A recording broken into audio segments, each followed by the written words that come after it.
ఇలాంటి బీఆర్ఎస్ పార్టీని మీరందరూ కూడా జూబ్లీ హిల్స్లో గెలిపించాలని చెప్పి కూడా జూబ్లీ హిల్స్ ప్రజల్ని మేము కోరుతా ఉన్నాం. ఇవాళ బీజేపీ కాంగ్రెస్ రెండు ఒకటే.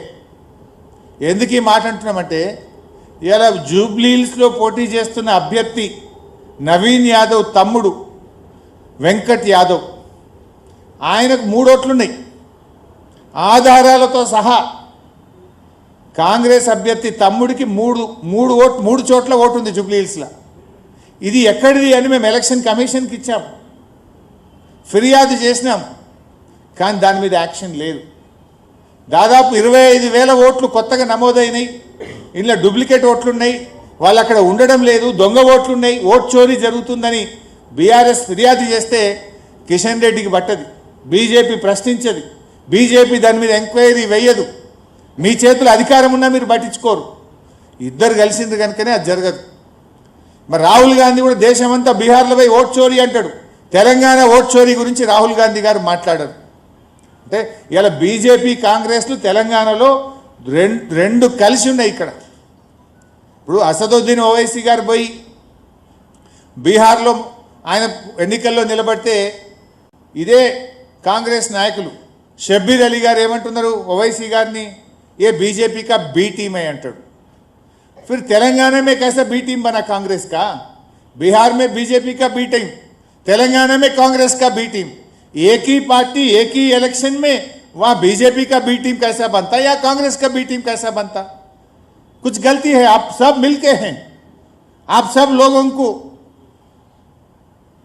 మోసం చేస్తూ ఉన్నారు మీరు అందరు కలిసి. ఈ విషయం ఇవాళ ప్రజలు ఆలోచిస్తున్నారు.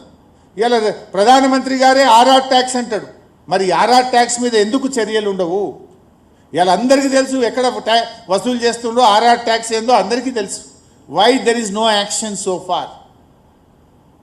అదేవిధంగా బీసీ రిజర్వేషన్ ఢిల్లీలో అధికారంలో ఉన్నది బీజేపీ, రాష్ట్రంలో అధికారంలో ఉన్నది కాంగ్రెస్. వీళ్ళే ధర్నాలు చేస్తారు. చట్టాలు పాస్ చేయాల్సింది మీరు, కానీ బీజేపీ ధర్నా చేస్తుంది, రోడ్ ఎక్కి కాంగ్రెస్ ధర్నా చేస్తుంది. ఎవరి చెవులలో పూలు పెడుతుంది? ఇద్దరు కలిసి ఉన్నారు కనుకనే ఇలా బీసీలను ఈ రాష్ట్రంలో మోసం చేస్తూ ఉన్నారు మీరు. బీజేపీ కాంగ్రెస్లు ఈ జూబ్లీ హిల్స్ ఎన్నికల్లో ఇద్దరు కూడా ఒక్కటై పనిచేస్తూ ఉన్నారు. ముఖ్యంగా ఈరోజు రేవంత్ రెడ్డి గారు हमारे मुसलमानों का भी बेइज्जती करा. परसों वो इलेक्शन में कैंपेन में बात करते हुए कांग्रेस है तो मुसलमान है, कांग्रेस है तो आपका इज्जत है, कांग्रेस नहीं है आप कुछ नहीं है అనేటువంటి మాట మాట్లాడిండు. हाउ कैन ही से कांग्रेस नहीं है तो आप कुछ नहीं है? कांग्रेस कब आया? मुसलमान कब से है?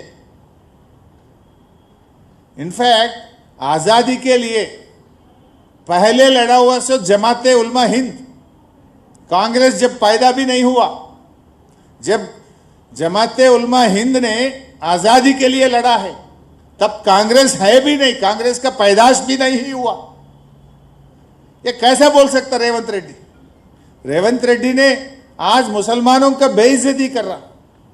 मैं रेवंत रेड्डी से डिमांड करना चाहता हूं, वो पूरे मुसलमानों से माफ़ी मांगना चाहिए, बेशक से माफ़ी मांगना चाहिए. आज मुसलमानों का आप बेइज्जती करे हैं, ये आप ब्लैकमेल करने का कोशिश कर रहे मुसलमानों के साथ. आप क्या कर रहे मुसलमानों के लिए? 4,000 करोड़ रुपया बजट देते बोले दिए क्या? 1,000 करोड़ रुपया नौजवान बच्चे के लिए देते बोले 1 रुपया दिए क्या?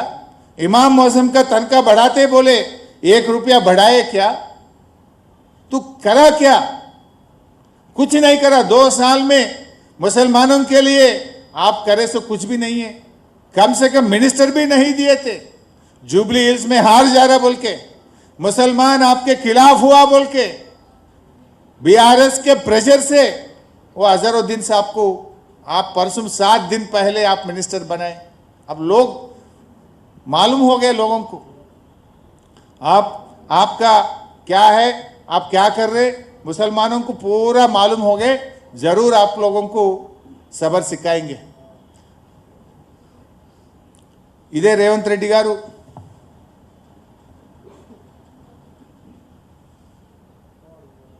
గతంలో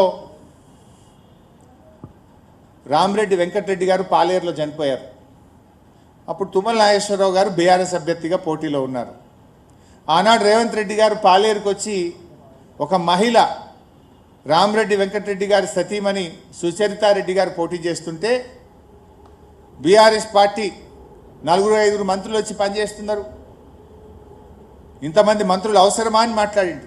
ఇది రండ రాజకీయమో అని మాట్లాడిండు. మరి నువ్వు చేసేది ఏందా రేవంత్ రెడ్డి? స్వర్గీయులు గోపీనాథ్ గారు చనిపోతే వారి సతీమణి ఎన్నికల్లో నిలబడితే మొత్తం 14 మంది మంత్రులను పెట్టినావు కదా. నువ్వు 7 రోజులు మోకాళ్ళ మీద పాదయాత్రలు చేస్తున్నావు కదా, గల్లీ గల్లీ తిరుగుతున్నావు కదా, పోలీసులను విచ్చలవిడిగా వాడుతున్నావు కదా. మరి నీ రాజకీయం ఏంది అని నేను అడుగుతా ఉన్నా. ఆనాడు మాట్లాడితే ఒకటి, ఈరోజు ఒక తీరా.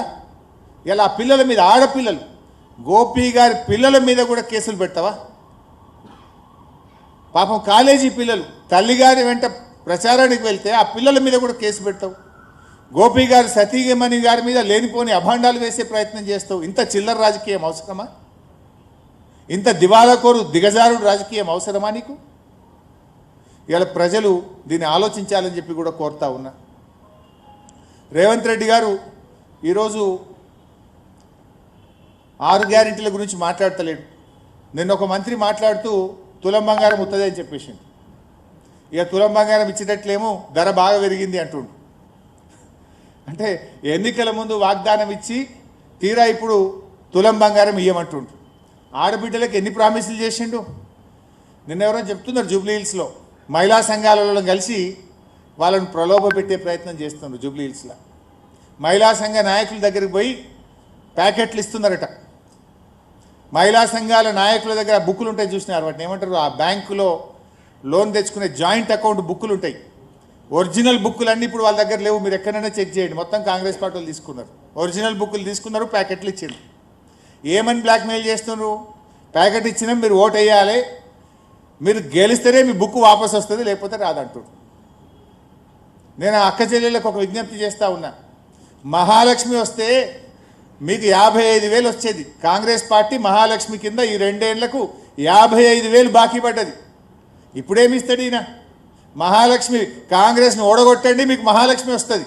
నెల నెల 2,500 వస్తాయి. కాంగ్రెస్